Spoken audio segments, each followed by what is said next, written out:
Para começar esse programa quente aqui, eu vou chamar o nosso colega, o nosso repórter Rafael Felitti, que ele acompanha ali todos os bastidores do Palácio do Planalto, está direto ali nas barbas ali do presidente, literalmente, está ali de todos os dias, e ele vai conversar um pouquinho com a gente aqui sobre a alta do dólar, essa disparada do dólar.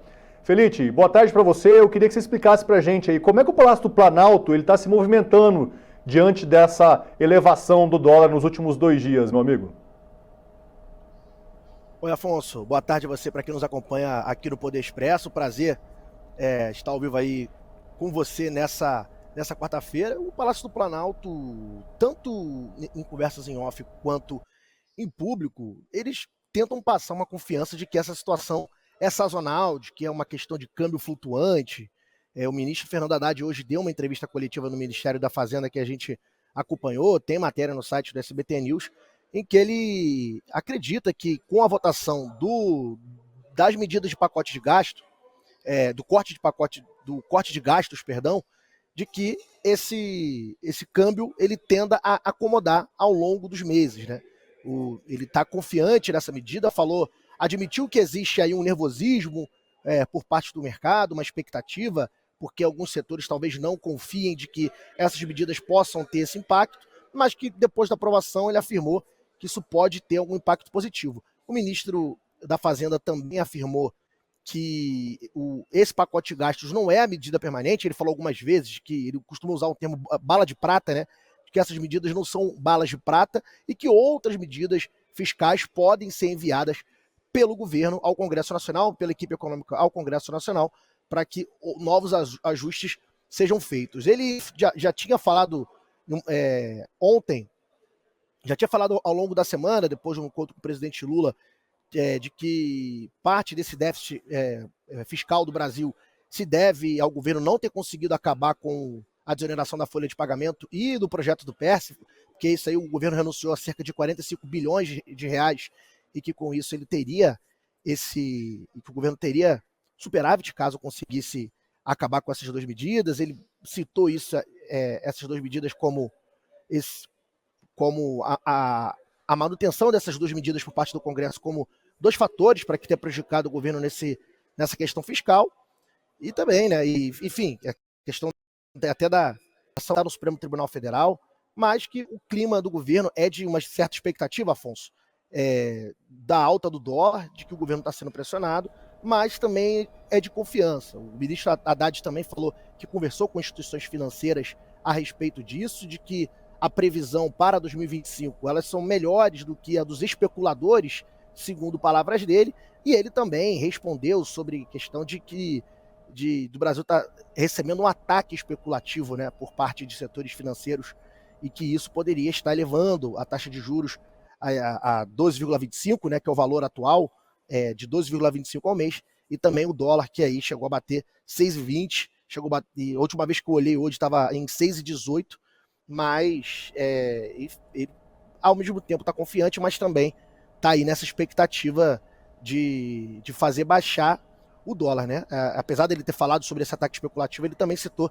que o Ministério da Fazenda não se apega só a essa questão especulativa e também trabalha com o que tem de concreto para tentar mostrar e provar para esse setor que o governo está tentando, está trabalhando e fazendo a parte dele, segundo palavras do ministro, para chegar ao déficit zero pelo menos e mais para frente, 26, quem sabe conseguir um superávit aí nas contas do governo. Internamente no Palácio do Planalto, eles veem isso como um ambiente de crise econômica, Felitti? Como é que isso está sendo discutido? Então, eles argumentam esse argumento de que é uma crise, de que pode haver uma crise, com outros dados financeiros que são positivos do governo, né? Como a alta do PIB, que, enfim, que esse ano deve passar de 3%, né? Vai passar de 3%, ano passado foi de 3%, e alguns integrantes do governo até comparam com as previsões de início de ano do mercado financeiro, por exemplo, que em 23, às vezes, eles fizeram uma previsão de algo em torno de 1% e acabou crescendo 3%, enfim, eles comparam um pouco disso para tentar falar, eles estão tendo essa visão um pouco pessimista, mas o PIB, o crescimento do PIB, por exemplo, é uma comprovação de que de que o país está no rumo certo, né, segundo palavras desses integrantes do governo. ontem, em um café da manhã com jornalistas, o ministro da Secretaria-Geral da Presidência, o Márcio Macedo, falou que não entende o nervosismo do mercado financeiro, né? Ele falou assim, claramente, com os jornalistas presentes, que ele não entende. Aí eles citam uma série de resultados ali do governo, falam de reservas internacionais, falam sobre o desemprego baixo, que inclusive é um dos fatores apontados ali por integrantes do mercado para a alta inflacionária, para a alta dos juros, enfim, o baixo desemprego poderia estar prejudicando de alguma forma nessa questão da inflação e também a alta da renda. A gente teve essa informação e teve alguns artigos, né, de pessoas ligadas ao mercado com relação a isso, gerou isso acabou pegando mal até no governo, mas há dentro do governo essa percepção.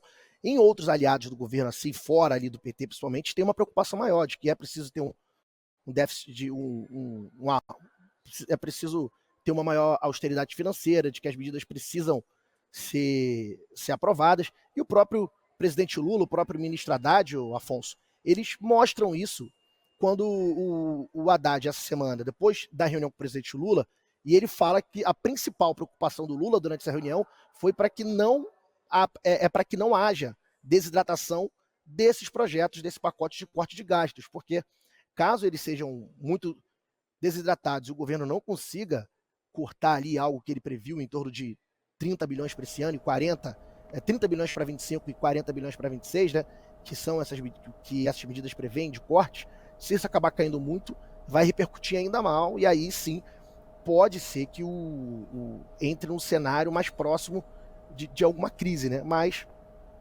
atualmente o discurso é até de otimismo, tanto em on quanto em off, né? Como a gente chama aqui no jargão jornalístico, quando alguma fonte do governo, um assessor, um ministro, enfim, fala com a gente uma informação e pede para que a gente não revele, né? Então tem esse clima de otimismo por um lado, mas de muita atenção. O ministro, como você disse, falou de ataque especulativo aí, né, Felipe? Mas ele chegou, ou ele, ou algum outro membro do governo, em algum momento, falou ali que há uma retaliação do Congresso Nacional pela demora na aprovação desse pacote de gastos, um troca-troca, uma barganha que o Congresso Nacional estaria fazendo, ou esse assunto aí não está sendo discutido também, Felipe? Isso agora está sendo mais discutido dentro do Congresso, né, de que vai se acertar, mas o ministro Fernando Haddad, em público pelo menos, ele afirmou que tem um acordo para que vote essas medidas até o fim da semana. Então, o governo já conseguiu aprovar ontem, o presidente Lula até publicou nas redes sociais comemorando a aprovação da regulamentação da reforma tributária, apesar de ter tido um pequeno deslize ali com a retirada das armas de fogo daquele imposto seletivo, imposto do pecado, mas o presidente Lula comemorou, falou que é uma vitória, acenou ao Congresso Nacional pelo compromisso com o povo brasileiro, as palavras do presidente Lula, que publicou no Twitter essa medida. O ministro Haddad foi na mesma linha de que o governo está conseguindo avançar com essas propostas, mesmo que tenha ficado para a última semana. É bom lembrar que a gente teve a questão do acidente do presidente Lula, que também acabou, querendo ou não, atrasando um pouco essas negociações, né? Na verdade, as duas operações do presidente Lula, devido ao acidente que ele sofreu em outubro, ele teve alta médica somente nesse domingo, né? No último domingo que ele teve alta dos médicos lá em São Paulo, ele continua em São Paulo. Então, enfim, né? Teve esse final de ano, esse final de calendário aí legislativo, político de forma geral, muito muito atribulado, como você falou na escalada do programa, mas ainda há a expectativa do governo é de que vote até o fim da semana. A grande expectativa, o grande receio é que essas propostas acabem sendo desidratadas. Teve até declarações de integrantes da oposição, como, por exemplo, a senadora Damares, que foi ministra do ex-presidente Jair Bolsonaro, de que vai atuar por exemplo, para que não haja mudanças no benefício de prestação continuada, o BPC, que é uma das medidas que o governo entrou para fazer corte de gastos, fazer um pente fino nesse projeto. Outras medidas ela também falou que não quer que mexam, até outros parlamentares que são mais à direita, mas estão mais ligados a uma questão de liberalismo econômico, que a gente conversa nos bastidores, eles podem acabar até votando contra medidas de corte de gastos, né, que geralmente eles acabam defendendo bastante, até para prejudicar o governo e pressionar ainda mais esse cenário. A gente sabe que na política isso acontece, por mais que às vezes vá contra um princípio de um parlamentar, ele às vezes no papel de oposição, ele entende que a melhor estratégia às vezes é pressionar o atual governo, o governo em questão. Então, essa questão que está pegando mais, né? Da votação, eles vêm falando que acreditam que os projetos sejam votados, mas o que fica aí no ar é se eles podem ser desidratados. A gente também tem uma sonora, Afonso, não sei se já está aí no ponto, do ministro Fernando Haddad falando um pouco sobre esses fatores que a gente falou, né? Sobre a questão do dólar, sobre a questão dos projetos. Se a gente já tiver no ponto e der para reproduzir, acho que é legal para a nossa audiência aqui do Poder Expresso escutar. Vamos lá. Nós temos câmbio flutuante que, nesse momento, né, em que as coisas estão pendentes, tem um clima de incerteza que vai fazer o câmbio flutuar, né? Mas eu acredito que ele vai se acomodar, né? Sobretudo, nós temos conversado muito com as instituições financeiras, previsão de inflação para o ano que vem, previsão de câmbio para o ano que vem. Até aqui, nas conversas com as grandes instituições, as previsões são melhores do que a que os especuladores estão fazendo, né? Então, as projeções são melhores. Mas, enfim, o câmbio flutua, o Banco Central tem intervido, o Tesouro hoje passou a atuar também na recompra de títulos, e nós vamos continuar acompanhando até estabilizar. Tem umas análises de ataque especulativo, o senhor acredita nisso? Olha, falam, há contatos conosco falando em especulação, inclusive jornalistas respeitáveis falando disso. Eu prefiro trabalhar com os fundamentos, mostrando a consistência do que nós estamos fazendo em proveito do arcabouço fiscal para estabilizar isso. Mas pode estar vendo, não estou querendo aqui fazer juízo sobre isso, porque a Fazenda trabalha com os fundamentos. E esses movimentos mais especulativos, eles são coibidos com a intervenção do Tesouro e Banco Central. Então, funciona assim. Já houve outros momentos na história recente em que aconteceu desancoragens desse tipo. Se vocês forem resgatar nos últimos anos, né, já houve dias tensos que depois se acomodaram em virtude do desdobramento das medidas tomadas pelo governo. O Felipe, quando a gente olha as falas do Fernando Haddad, ministro da Fazenda, a gente olha os comentários que estão aparecendo aqui no nosso YouTube, são realidades diferentes ali, né? As pessoas não estão muito crentes aí que o governo vai conseguir entregar algo já nessa questão da alta do dólar, tentando frear a alta do dólar. Inclusive, a nossa enquete aqui é sobre isso. A escalada do dólar deve ser atribuída à má gestão econômica do governo Lula? Então, eu peço para você votar na nossa enquete também, que está aí. O Felipe não vai votar, porque ele vai só reportar as coisas que estão acontecendo, mas ele vai relatar para a gente tudinho que está rolando aí no Palácio do Planalto nos próximos dias. Felipe, muito obrigado aí pela sua participação, obrigado pela colaboração com a gente mais uma vez aqui no Poder Expresso. Um abraço para você, até mais. Falou, Afonso, abraço para você, abraço para quem nos acompanhou. Muito bem, pessoal. Vou fazer só um resumo aqui, enquanto a gente está tentando conectar o nosso próximo contato, que é um entrevistado aqui, que ele vai explicar um pouquinho melhor na parte técnica ali dessa alta do dólar. O que o Felipe trouxe para a gente mais cedo aqui? Ele trouxe basicamente ali qual que é o posicionamento do governo Lula, né? Ele falou, o ministro Fernando Haddad respondendo perguntas ali sobre um possível ataque especulativo por conta da alta do dólar, demonstrando total confiança aí de que a aprovação do pacote fiscal vai ajudar a conter essa alta, a melhorar a economia, melhorar esse cenário que nesse momento é bem negativo para o governo e também mostrando bastante otimismo aí para os próximos dias. Lembrando que o Congresso Nacional vota agora até sexta-feira, então esse pacote que o governo enviou e logo depois eles entram num longo recesso aí até fevereiro, né? Quase mais de 40 dias de recesso, mais de 40 dias de descanso aí. Esse pacote fiscal, lembrando que ele demorou um pouco para ser apresentado, quando ele foi apresentado, o Congresso ficou negociando o momento de se votar e acabou deixando agora para a reta final do ano, muito por conta das emendas parlamentares que estavam ali presas por conta de uma decisão do Supremo Tribunal Federal e acabaram sendo liberadas aos poucos nessa reta final de ano, né? A gente já está com o nosso contato aqui?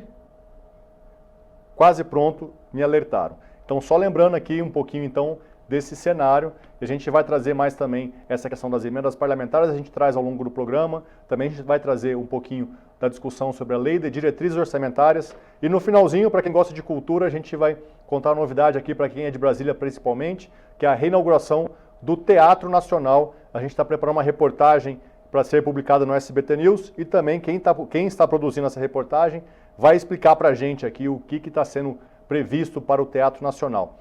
Já conectamos agora aqui com Rieso Silva, economista, professor do Instituto Federal do Rio de Janeiro. Ele é mestre em economia do setor público aqui pela UNB e também doutor em educação.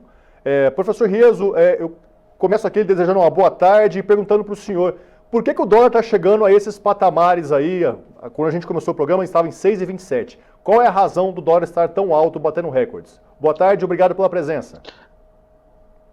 Boa tarde, obrigado pela oportunidade, né? Queria dizer que está acontecendo isso porque está um cenário muito, vamos dizer assim, né? Muito irregular, né? Ou seja, a economia está um pouco desandando aí com as divisas de dólares saindo, né? Tá saindo muito dólar aí nas nossas reservas cambiais, e com isso eu queria falar para o público que o dinheiro, né? Ele é como se fosse qualquer produto. Está tendo oferta ou demanda dele, né? Ou seja, está tendo muita demanda de dólar e pouca oferta. Então, por isso, está aumentando o preço. O ministro da Fazenda, o Fernando Haddad, disse mais cedo, inclusive a gente acabou de passar aqui essa fala dele, ele defendendo que deve haver uma acomodação da moeda aí nos próximos dias. O senhor acredita nessa avaliação, acredita que essa avaliação do ministro está correta, professor? No dia 18, hoje é dia 18, quarta-feira. Na segunda-feira, né, toda segunda-feira sai um boletim Focus de 100 economistas aí, maiores economistas do Brasil, e está indicando sim que pode acontecer essa acomodação aí, mas mais para o próximo ano. O cenário agora realmente é dessas incertezas dos gastos públicos, né, da incerteza aí de taxa de juros mais alta nas próximas reuniões do Copom. Então, nos próximos, vamos dizer assim, próximo mês ou os próximos meses, essa informação do ministro não é totalmente... Não é factível, não seria factível, então, diante desse cenário que está se desenhando, né? Também há essa discussão sobre ataque especulativo. O que seriam esses ataques aí, conforme alguns analistas, que até o ministro trouxe nessa fala dele, professor? Aproveitar e falar sobre, né, o Banco Central dos Estados Unidos, que tem relação, né? Então, perfeito. Como eu falei, a oferta e demanda dos dólares tem relação com, se lá nos Estados Unidos, né, está tendo, né, mais atrativo, né, por exemplo, o dólar lá, o dólar não, né, a taxa de juros lá, ela está menor e está com um cenário mais de certeza, né, investidores que têm dólar aqui no Brasil migram para lá. Por isso que é o que ele comentou de ataques especulativos. E aí no momento que aqui começa a ter mais certezas, né, eles migram para cá porque aqui a taxa de juros nesse momento tá alta também, né? Então é por isso que está acontecendo essa ida e vinda de dólares, e o Banco Central está tentando intervir aí para diminuir esse câmbio aí e tentar oscilação menor. Pois é, já aconteceram vários leilões aí desse dólar para tentar conter, né? O que aconteceu? Qual foi a falha aí? Houve uma falha nesses leilões para que não consiga frear essa alta? Na verdade, os leilões eles acalmam um pouco, né? Como você falou, em 6,27, vai diminuindo um pouco, né? Mas a oferta e a demanda desses dólares são tão altas que o Banco Central não tem condições de regular tudo e baixar no que eu acho que as pessoas estão querendo, de chegar aí a pelo menos os 5,99, R$6, né? Então a gente não tem tanta força, né? O Banco Central não tem tanta força para, com esses leilões, conseguir diminuir essa especulação. Professor, e o que a gente consegue apontar ali de erros e acertos do governo nesse momento com relação ao dólar? O senhor consegue ter uma visão do que está certo e o que está errado que o governo está fazendo? A tentativa de diminuir os gastos públicos, né? A tentativa de regular aí a reforma tributária, são assuntos que ajudam demais a conter, né, receita e despesa, igual a gente na nossa casa, né? Diminuir os gastos, as despesas e aumentar as receitas, né? Então, esse é um caminho muito, muito importante, acertado. Agora, o erro é o tempo, às vezes, disso, né? Porque o mercado é dinâmico, né? E a dinâmica do governo atual não está sendo tão célere como é necessária a economia. Perfeito. Eu queria que só o senhor explicasse mais uma vez um pouquinho, por gentileza, essa questão do Fed, o Banco Central Americano, né, que ele cortou os juros em 0,25%, 0,25 pontos percentuais aí, nessa decisão de hoje, né? Já o Banco Central brasileiro tem aumentado ali os juros, né? Eu lembro que lá no passado falava que quando aumentava um pouquinho, o Fed aumentava, o Brasil também, a tendência era que aumentasse. Por que está acontecendo ao contrário agora? O Fed abaixa e o Banco Central brasileiro aumenta? Boa pergunta, né? Depois da pandemia aconteceu muito a inflação em vários lugares do mundo e lá nos Estados Unidos também está sofrendo com a inflação. E um dos instrumentos aí, as ferramentas para combater a inflação é a taxa de juros. Por quê? Vamos pensar aqui no Brasil, nossa taxa de juros mais alta, tem muita gente que, por exemplo, estava programando, sei lá, viajar agora no final do ano e tudo, e tem um dinheirinho, ele vai preferir investir esse dinheiro, colocar, né, numa renda fixa e ter um retorno e talvez lá no carnaval, lá em março, fazer essa viagem. Aí no momento que as pessoas que têm, né, dinheiro, os investidores, veem que lá nos Estados Unidos, né, o dólar é mais, né, estável em relação ao real e a inflação de lá está mais controlada, né, há essa migração para lá, então, ou seja, a oferta lá é mais atrativa do que aqui no Brasil. Então, por isso que está sendo mais atrativo nesse momento, porque lá, apesar de estar tendo inflação, aqui no Brasil ainda está tendo uma inflação um pouco maior. Tá, só para a gente encerrar então, professor, já que o senhor fez essa comparação ali para as pessoas que estão em casa, falou de corte de gastos em casa, queria que o senhor explicasse ali para quem está na ponta do consumidor final ali, qual que é o impacto do dólar maior? O que conta dele que pode aumentar? É combustível? Que tipo de alimento? O que exatamente impacta ali para o cidadão comum um aumento do dólar? Infelizmente, no curto prazo, né, como você comentou, sim, a gasolina e ela impacta vários outros insumos no nosso país, né? Então, no curto prazo pode acontecer esse aumento aí do combustível, pode vários produtos aí que são importados, né, terem esse viés aí de aumento, né? Então, assim, no nosso país que a gente vende commodities, esse dólar alto, né, é mais benéfico para o agronegócio, ou seja, 100 dólares de uma saca de café, por exemplo, né, quem ia receber R$ 600, agora vai receber 627, como você falou. Então, entra mais dólar na economia e o pessoal que vende commodities, né, as exportações, que vão ser beneficiados. Então, o pessoal mais simples, vamos dizer assim, na classe social mais simples, vai ser prejudicado aí no curto prazo e o pessoal que tem já mais dinheiro aí, talvez ligado a essas exportações, vão ter um ganho maior. Muito bem, esse foi o professor Rieso Silva, ele é professor do Instituto Federal do Rio de Janeiro, economista, mestre e doutor aqui pela UNB. Professor Rieso Silva, muito obrigado pela sua participação aqui no Poder Expresso. Obrigado, até logo, boa noite. Valeu, pessoal.